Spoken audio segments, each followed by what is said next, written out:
começar aqui a entrevista sobre a necessidade da greve dentro do metrô, das empresas públicas. E para começar, eu ia começar perguntando quais foram as principais mudanças que você enxergou dentro do metrô em relação à categoria e à quantidade de passageiros, principalmente depois da pandemia de Covid-19. Teve várias mudanças assim que foram significativas no início da pandemia para cá. A primeira delas, assim, acho que a mais notável, é a quantidade de passageiros, diminuiu bastante por conta do teletrabalho, mas principalmente pela questão do aumento do desemprego. As pessoas, algumas, né, estão trabalhando agora, não precisam se deslocar mais para chegar no seu trabalho, mas principalmente o fato de as pessoas não terem condição de pagar a passagem efetivamente faz com que o acesso seja limitado. Em relação ao trabalho da empresa pública, nós tivemos uma diminuição considerável, né, da quantidade de trabalhadores e trabalhadoras da empresa. Essa diminuição ela já vem acontecendo até de antes da pandemia. Então, de 2018 para cá, nós perdemos mais de 2.500 funcionários entre demissões e planos de demissão incentivada, planos de demissão voluntária.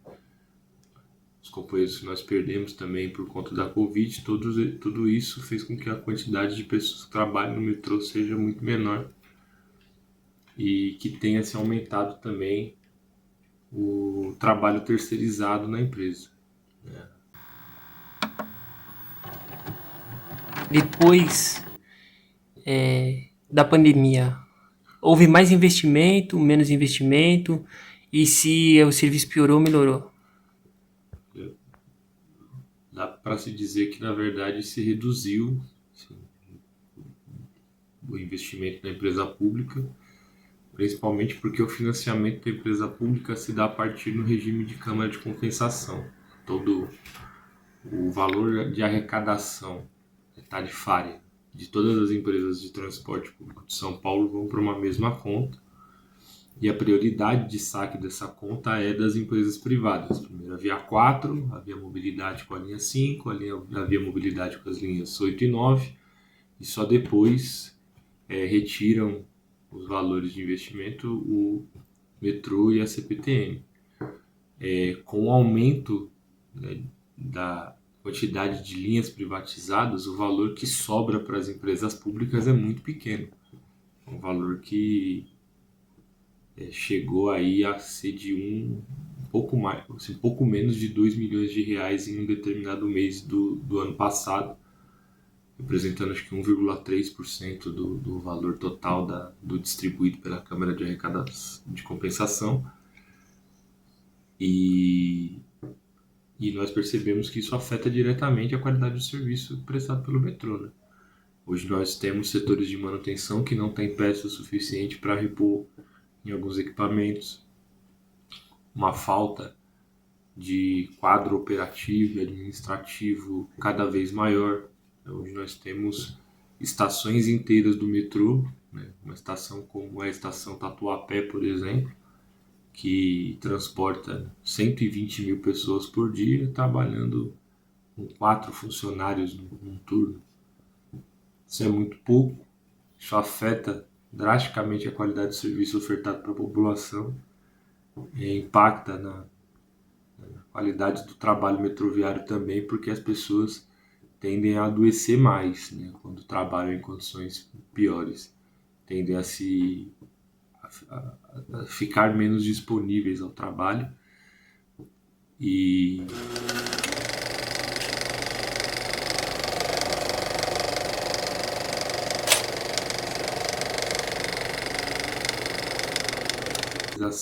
e privatizações, ela serve para transferir dinheiro do público para o privado, simples assim. Ela serve para pegar os recursos das empresas públicas, né, daquilo que é construído pela população da cidade do estado de São Paulo, no caso do metrô, e colocar na mão da iniciativa privada. E isso se dá porque os contratos, né, de contratação de serviços terceirizados ou de contrato de privatização, eles são contratos extremamente onerosos para o Estado, que fazem com que efetivamente a empresa pública tenha que sustentar os lucros da empresa privada. Por exemplo, a Via 4, né, a linha 4 amarela, ela tem garantido por passageiro exclusivo quase R$ 7. É um projeto assim, muito bem desenvolvido e escancarado do governo do estado, desde os governos do PSDB, aprofundados pelo governo João Dória, e hoje, né, na sua característica fascista, do governo Tarcísio de Freitas.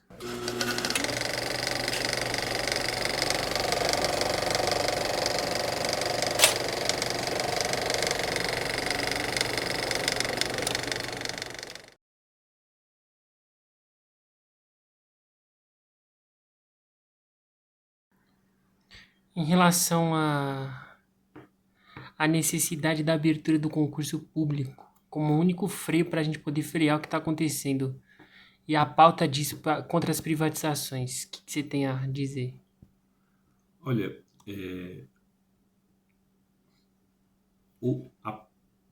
a defesa, né, da abertura do concurso público hoje é a pauta mais revolucionária que a categoria metroviária pode defender, enquanto uma categoria de trabalho, mas também para mobilizar os setores do movimento popular. Primeiro porque é uma defesa direta da empresa pública e da sua característica de empresa de serviço público, né? Não ser uma empresa, né, privada cujo único objetivo é o lucro. Então, nós defendemos a abertura do concurso público por entender que existe entender a importância da manutenção da empresa pública para atender a população, né, de São Paulo. A abertura de concurso público, contratação de mais funcionários para a empresa pública, é uma política direta para o combate ao desemprego. É um desemprego que aumentou muito durante os últimos 4 anos, né, de governo fascista do Bolsonaro, que assola a população da nossa cidade, que faz com que nós percebamos cada vez de forma mais evidente as pessoas assumindo trabalhos precarizados ou sequer conseguindo arrumar trabalho. Então, é muito necessário, né, a briga da categoria metroviária pela abertura de concurso público como uma política também de combate ao desemprego e em defesa da empresa pública. A diretoria do metrô ter postergado a saída dos trabalhadores do PDI por mais um ano, né? Lembrando que os companheiros deveriam ter sido desligados até o final do ano passado, mas foram forçados a assinar um acordo por mais um ano, né, de duração de mais um ano, porque permite tempo para a diretoria do metrô se organizar, né, organizar melhor como repor esses trabalhadores.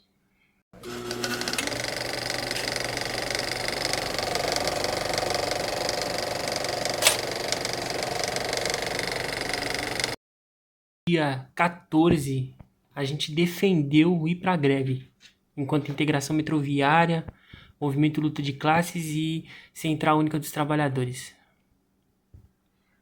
Olha, companheiro, nós temos uma clareza de que é possível que a categoria metroviária derrote o projeto de privatização do governador Tarcísio.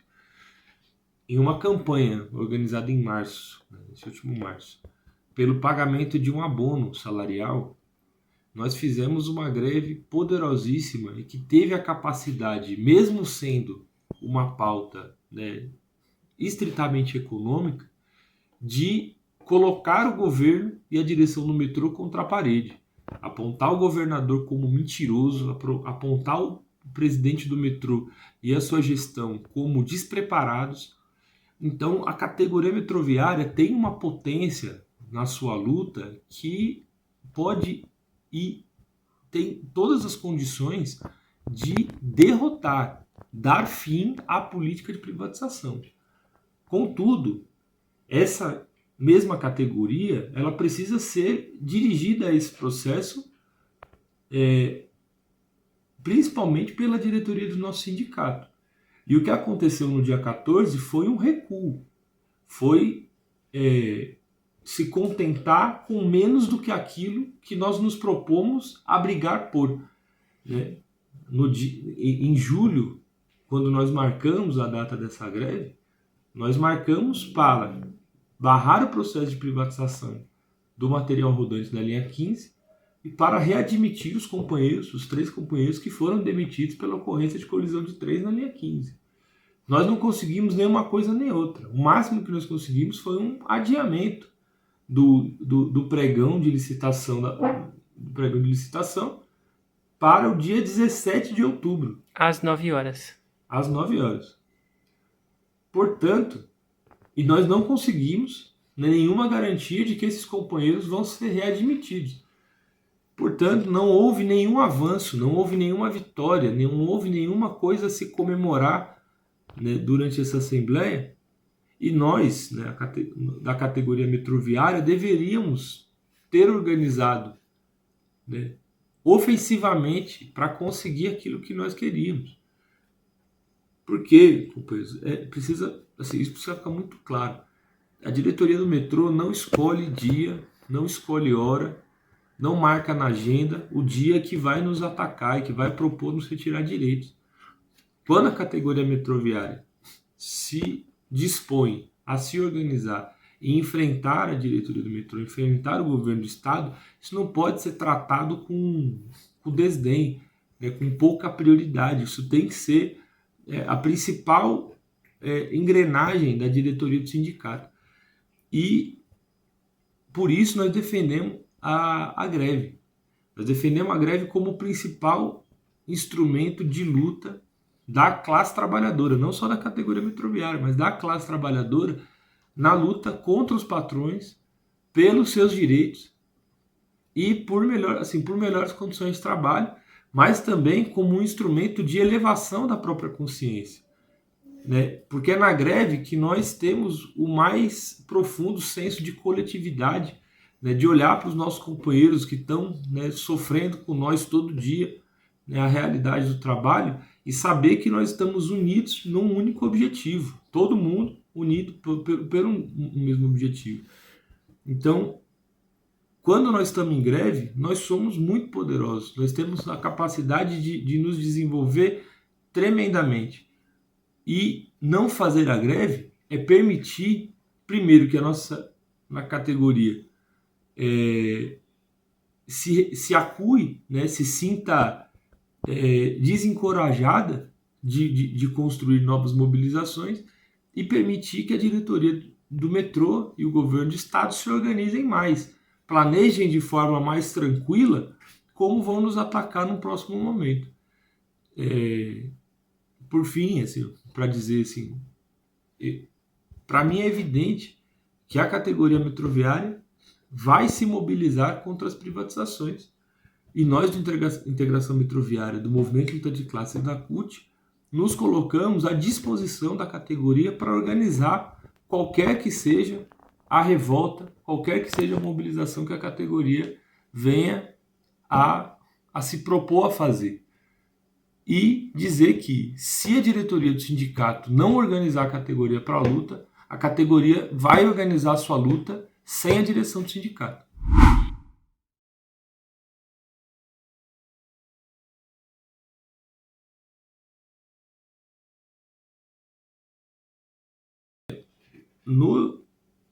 No dia da greve, nós tivemos, né, alguns elementos que transformaram essa greve, né, transformaram a qualidade dela.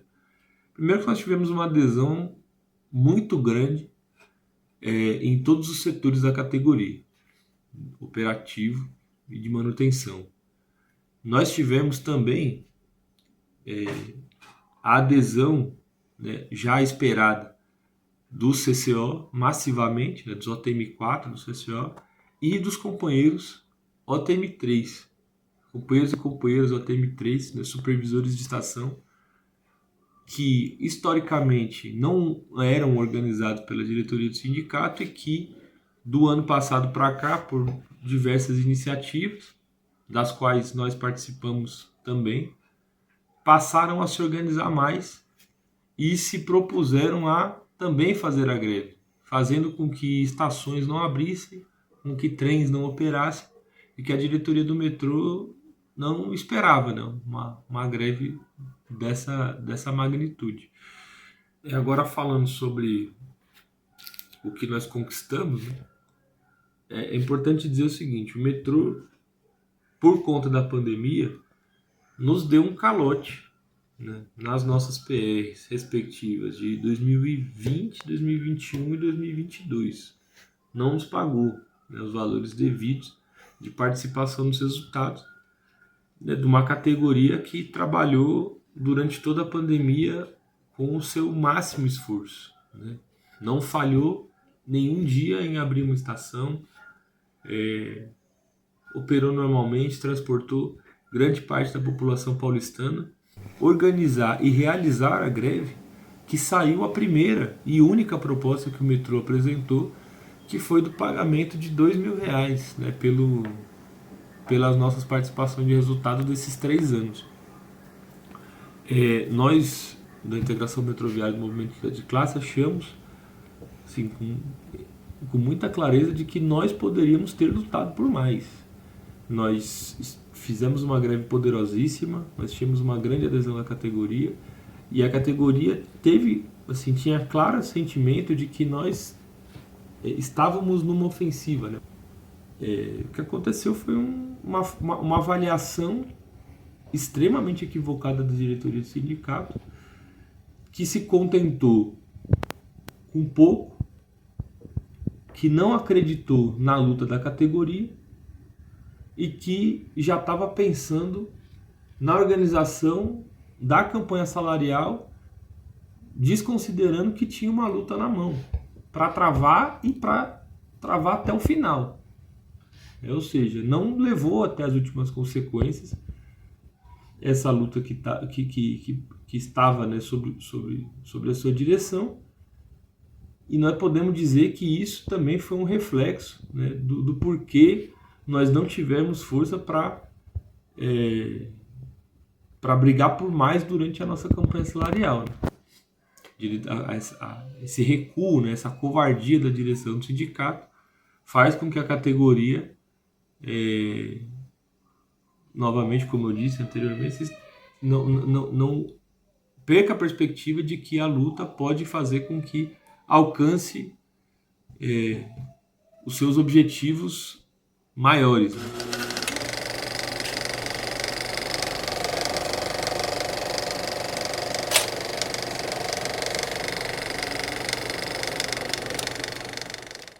Bom, a integração metroviária tem um compromisso muito grande em alinhar aquilo que pensa e aquilo que faz. Portanto, nós trabalhamos para aumentar o nível de organização da categoria e de formação sobre a sua própria situação e a situação do nosso país como um todo. Para isso, nós organizamos, né, reuniões de núcleo, onde nós debatemos a conjuntura da nossa categoria em relação também à conjuntura do nosso estado e do nosso país, e organizamos cursos de formação em que a gente vai apresentar as teorias que já foram elaboradas, né, anteriormente, né, pelos os grandes professores que nós tivemos, né, da classe trabalhadora durante toda a nossa história, para melhor entender a nossa realidade e saber como melhor atuar nela. Dessa forma, nós que já compomos a integração metroviária, nós estamos nas bases da categoria, né, dialogando, né, diariamente com os nossos colegas de trabalho, com as pessoas que nós conhecemos, para trazer as pessoas para a organização e trazer principalmente esse espírito, né, de luta, esse espírito de enfrentamento aos nossos patrões, né, à burguesia no geral e ao governo do Estado, principalmente por entender que nós vivemos uma sociedade em que a classe trabalhadora ela só é forte, né, ela tem a sua principal força na sua organização e na sua união.